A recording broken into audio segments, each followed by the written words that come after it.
দুর্নীতির হার কমাতে বাংলাদেশের সাথে অংশীদারিত্ব বাড়াতে চায় যুক্তরাষ্ট্র। এই লক্ষ্যে একসাথে কাজ করার কথা জানালেন ঢাকায় নিযুক্ত মার্কিন রাষ্ট্রদূত পিটার হাস। সকালে হোটেল প্যান প্যাসিফিক সোনারগাঁয়ে সেন্টার ফর গভর্নেন্স স্টাডিজের জাতীয় সম্মেলনে এসব কথা বলেন তিনি। দুর্নীতির বিরুদ্ধে ব্যবস্থা গ্রহণের ডাক দিয়ে সেন্টার ফর গভর্নেন্স স্টাডিজের জাতীয় সম্মেলন। বিশেষত ক্ষুদ্র ও মাঝারি শিল্প খাতে সেবা পেতে কি ধরনের হয়রানির শিকার হতে হয় সে বিষয়টি গবেষণার মাধ্যমে তুলে ধরেন অধ্যাপক আলী রিয়াজ। 2022-এর জুন থেকে সেপ্টেম্বর পর্যন্ত 800 জনের উপর এই জরিপ চালানো হয়। যারা অর্থনৈতিক প্রবৃদ্ধির সঙ্গে যুক্ত ব্যক্তি মালিকানাধীন খাত, সেই ব্যক্তি মালিকানাধীন খাতের মধ্যে যাদের সবচেয়ে বেশি বড় ভূমিকা, সেই এসএমই সেক্টর বড়ভাবে ক্ষতিগ্রস্ত হয়। বাংলাদেশে এখনো দুর্নীতি বড় সমস্যা।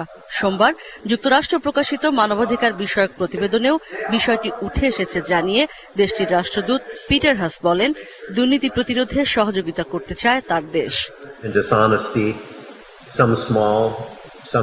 বাংলাদেশের দুর্নীতি এখনো বড় সমস্যা।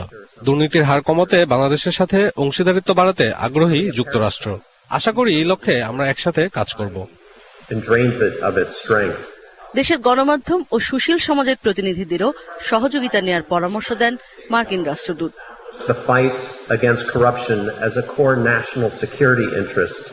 আমরা যুক্তরাষ্ট্রে দুর্নীতি চিহ্নিত করার পাশাপাশি দুর্নীতির চরিত্র বোঝার চেষ্টা করি।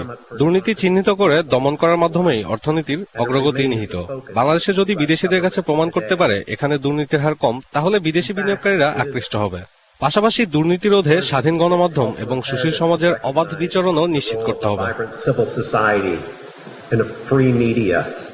সরকার ও সুশীল সমাজ সহ সকলের অংশগ্রহণে স্বচ্ছতা, জবাবদিহিতা নিশ্চিতের মাধ্যমে দুর্নীতির হার কমানো সম্ভব বলে জানান বক্তারা।